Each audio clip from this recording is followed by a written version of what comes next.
Students, આજે આપણે 304નું પ્રેક્ટિકલ ન્યુમેરિકલ ડિફરન્સિએશન સ્ટાર્ટ કરશું. આપણો એમ છે to find the value of x and y for a function y is equal to ln x.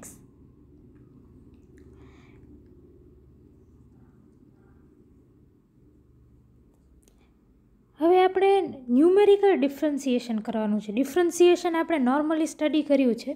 અગર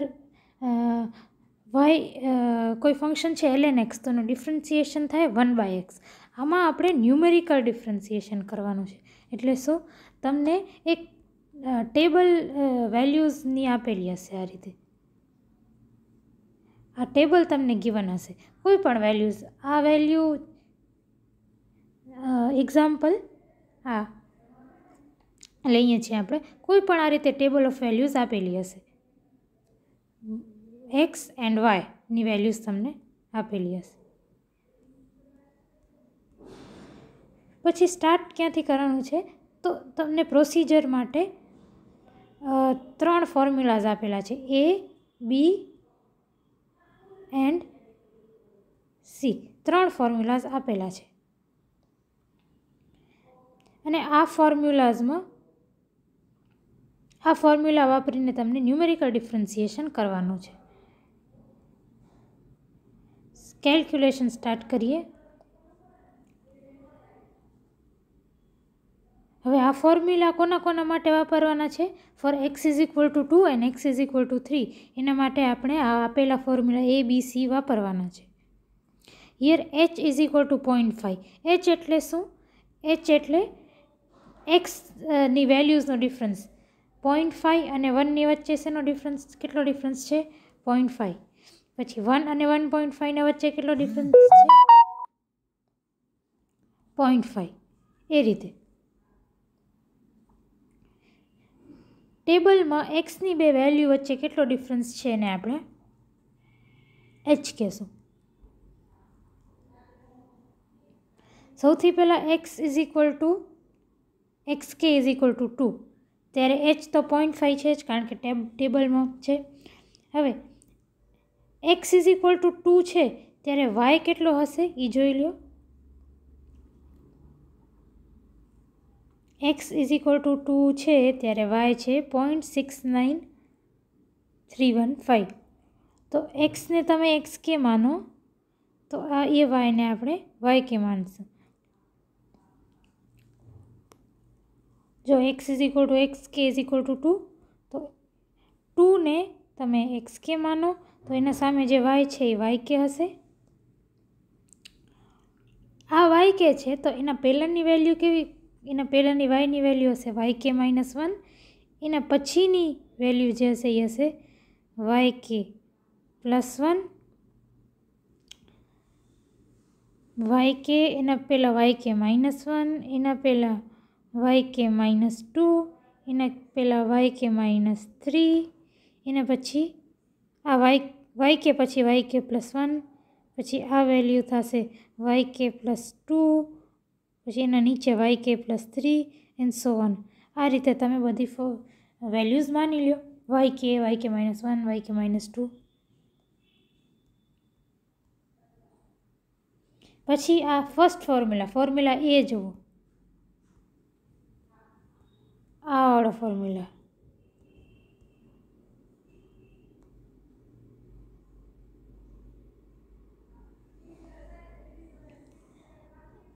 છે, આ વાળી ફોર્મ્યુલા. એમાં હવે આપણી પાસે એચ છે 0.5, 3 × વાય કે +1. વાય કે કયું છે? આ વાય કે છે. મેં તમને કીધું હતું વાય કે +1 તો કયું થશે? એના નીચેવાળું 0.91629 છે. +10 વાય કે. વાય કેની વેલ્યુ છે વાય કે -1ની છે, y k -2 and so on. એને સોલ્વ કરો તો તમારું કંઈક આન્સર આવશે. dy/dx for x is equal to 2. હવે બીજી dy/dxની ફોર્મ્યુલા ક્યાં આપેલી છે? આ એ બી વાળી ફોર્મ્યુલા વાપરો છે. મેં તમને જે રીતે શીખવાડ્યું Y k -2, Y k +2, Y કે -1, વાય કે +1 એ બધાની વેલ્યુઝ સબસ્ટિટ્યૂટ કરી દો અને તમને dy/dx મળશે for x is equal to 2. અને થર્ડ ફોર્મ્યુલા નંબર સી જે પ્રોસિજરમાં લખેલી છે એ વાપરો.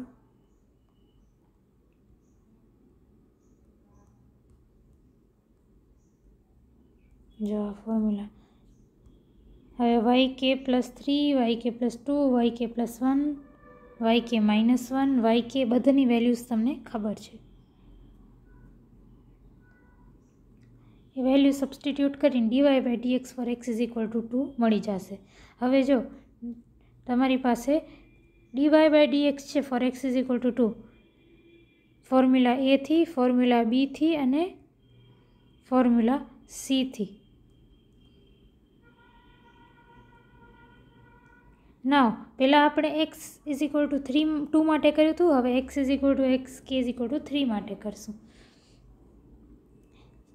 3 જ્યાં આવે છે ને x એને xk માનો તો yk શું હોય ટેબલમાં જુઓ.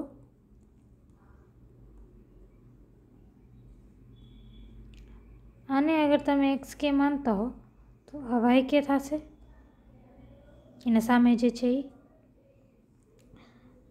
તો પછી આ કેસમાં yk -1 આને આ થશે, yk -2 આ થશે, yk -3 આ થશે, yk -4 આ થશે, yk -5 આ થશે. એ જ રીતે નીચે આવો તો yk +1 આ થશે, પછી આ થશે yk +2, then yk +3, then yk +4. એ રીતે. તો હવે આ બધી વેલ્યુઝ વાપરજો. yk, yk -1, yk -2, yk -3, yk -4, yk +1, yk +2, yk +3 અને yk +4. આ રીતે વેલ્યુઝ માનજો, કારણ કે આપણે xk ઇઝ ઇક્વલ ટુ 3 ને માટે કરીએ છીએ. પછી સેમ વસ્તુ કરો જે ઉપર કરી. ફોર્મ્યુલા એ પ્રોસિજરમાં જે ફોર્મ્યુલા એ આપેલો છે એ ફરીથી લખો અને જે yk +1, yk, yk -1, yk -2, yk -3 બધાની વેલ્યુ સબસ્ટિટ્યુટ કરશો તો તમને dy/dx for x is equal to 3 ની વેલ્યુ મળશે વિથ ફોર્મ્યુલા એ. હવે પ્રોસિજરમાં ફોર્મ્યુલા બી આપેલો છે. એ ફોર્મ્યુલા વાપરશો અને એનામાં yk -2, yk +2, yk -1, yk +1 ની વેલ્યુ સબસ્ટિટ્યુટ કરવાથી તમારું dy/dx at x is equal to 3 એ 0.33 આવી જાય.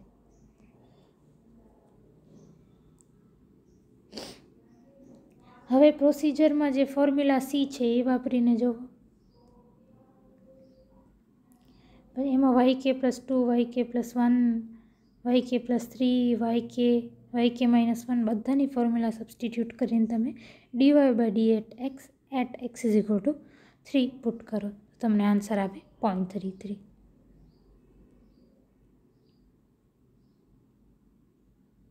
તો હવે જો તમારી પાસે x ઇઝ ઇક્વલ ટુ 3 ઉપર dy/dx ની 3 વેલ્યુઝ છે, 1, 2 અને 3.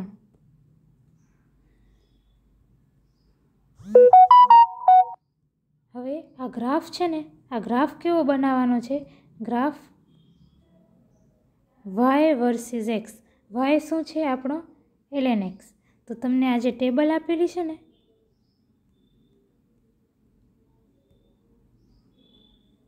આ ટેબલ,